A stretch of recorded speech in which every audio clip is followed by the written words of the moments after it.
Ain't nobody's running, ain't nobody's hiding, nobody's ducking. I mean, Crawford's going to be right there, ready to trade blows with Canelo Alvarez. Why did you use that word war? Why are you feeling that way? Go down the list and ask me about tactical advantages. Most of them are Crawford. Crawford could see everything coming. He could see everything coming that Canelo threw at him. He was reading it so well. His guard was so tight as well when he was up at the ropes, when he was exiting, looking to move around. About the same size, but that was a brilliant performance. And what can you say? I mean, you got to give him his credit. He created a lot of history. He dreamt this fight. He willed it to happen. A lot of people, not me, but a lot of people laughed at him, said forget about it, no chance against a bigger guy like that. One Stephen A. Smith reacted strongly to Canelo Alvarez's loss against Terence Crawford. He said Crawford had been waiting for this fight for a long time to secure his legacy. According to him, Crawford proved himself on the biggest stage and is now the champion, taking away Canelo's spotlight. Smith stressed this was not just another win, it was a defining moment. Division world champion out of Omaha, Nebraska. He's undefeated, 41-0 with 31 KOs. And he begged for this fight. He wanted Canelo bad because to him, it's all about legacy. I'm not speculating. I'm telling you what I know. And how would I know? It's because I interviewed him. Yesterday, we sat down. Here is my conversation with the one and only Terence Crawford challenging Saul Canelo Alvarez, moving up 2 weight divisions to do it. Max Kellerman also agreed that Crawford's performance was historic and career-defining. He broke down Canelo's loss by comparing it to moving up multiple weight classes and facing an opponent who could drag you into a real dogfight for the first time. Kellerman explained that true champions don't fear size, speed, or power, they chase tough challenges. He highlighted how Crawford carried that fearless mindset, reminding everyone that for years, no fighter openly called out Bud. In Kellerman's view, Crawford proved his greatness by embracing this risk. Giving up or having to jump up 2 more weight classes and fight a guy who might put him in a dogfight, a real one, for the first time in his career. When we get put in that position, we go find opposition to make that happen. You understand me? So when we go looking for the opposition, we're not concerned about how big they are, how fast they are, how strong they are. We feel like we got enough that we can bring to the table with anybody. That night I fought John Ruiz, I didn't care who was over there. Whoever they brought out that locker room was going to get it. You understand me? That's just what it was. And I think Bud kind of has that feeling. Now, Bud, you got to remember, has been around for a long time. Nobody called him out. You understand me? All the time Floyd came at the boxing floor, never said, I want Bud Crawford. No one ever said his name. Hey, all I know is one thing. Israel Mazrimov, he didn't get it. He barely lost. Yeah, but I was just saying, but nobody called his name. Shocker Stevenson's respect for Terence Crawford has always been clear. But after Crawford's huge win over Canelo, his words carried even more meaning. Shocker said Crawford delivered on everything he promised before the fight and showed why he's held in such high regard. Stevenson admitted that since the start of his career, he studied Crawford's style, mentality, and discipline. Watching his idol accomplish something historic confirmed to Shocker that greatness is built on years of preparation and consistency. For him, Crawford is not only a champion, but also a mentor figure and role model for young fighters. Uncut Canelo. He said he was going to outbox him. He did exactly what I called years ago. And tonight he proved that he's the greatest boxer to ever live. Well, in the interview that didn't work, you said, you felt like going on a run watching that tonight. How much inspiration can you take from someone like Terence? I take everything from I've been around him since I was a kid. And just watching that greatness. Smith also reflected on Crawford's determination before the fight. He noted that while some fighters might have asked Canelo to move down to a more comfortable weight, Crawford insisted on stepping into Canelo's territory at 168 pounds. For Crawford, it wasn't about convenience, it was about legacy. Smith reminded fans that Canelo is still one of boxing's elite, with titles in multiple divisions. For Crawford to challenge him at his natural weight showed his drive to achieve greatness on the toughest stage possible. 31-0, Molly, with 31 knockouts. He's taken on all comers.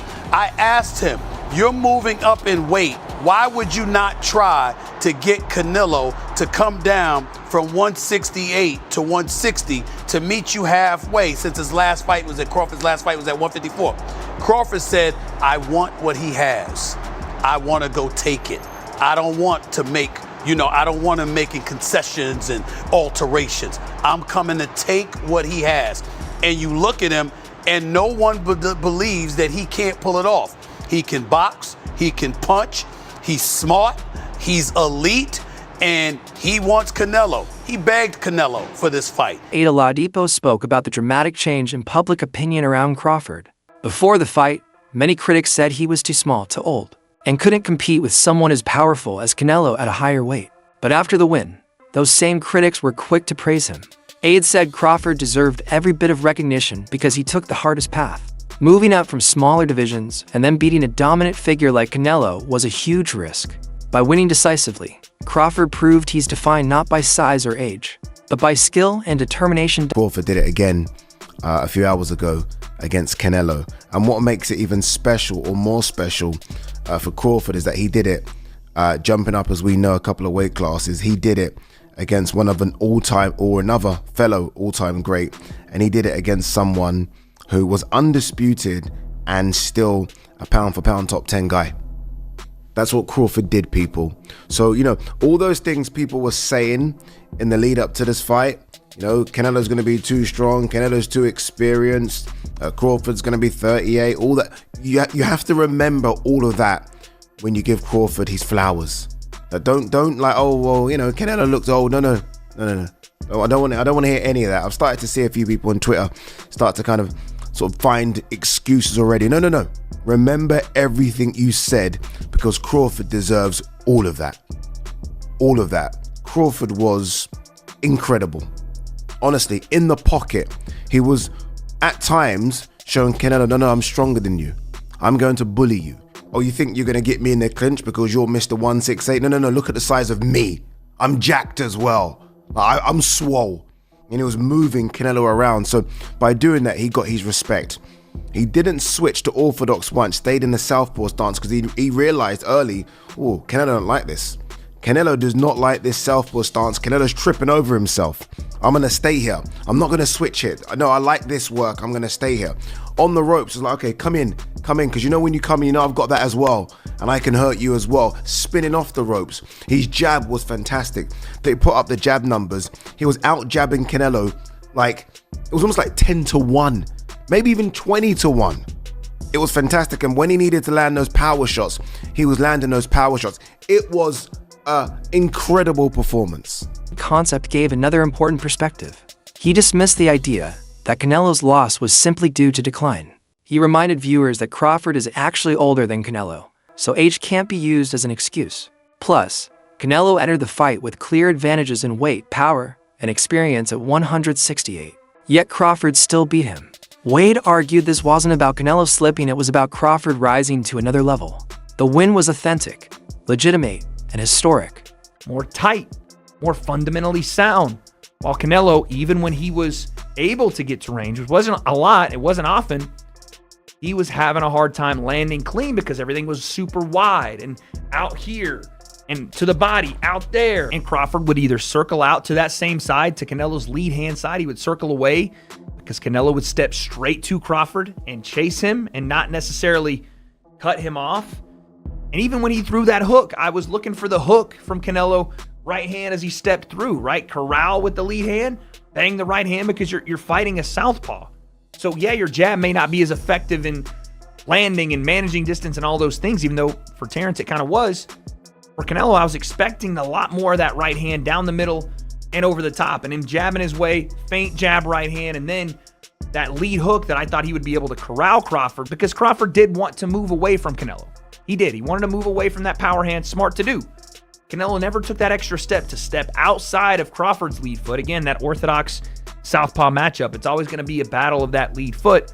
He never took that next step to get outside of that lead foot and then step through Crawford, step to his left where Crawford was going and land his right hand. He just felt like he was falling off to his right with his right hand, and once he fell off to his right after he threw the right hand, there was no follow-ups because he was off balance and Crawford was out the gate and circling back to reset the action. This was a masterful display from Terence Crawford. And again, I looked at this fight, and I don't want to do the thing where I said, oh, you know, Canelo's washed, he's over the top, he's old. Terence Crawford's older than Canelo. Is he as weathered as far as fights are concerned? No.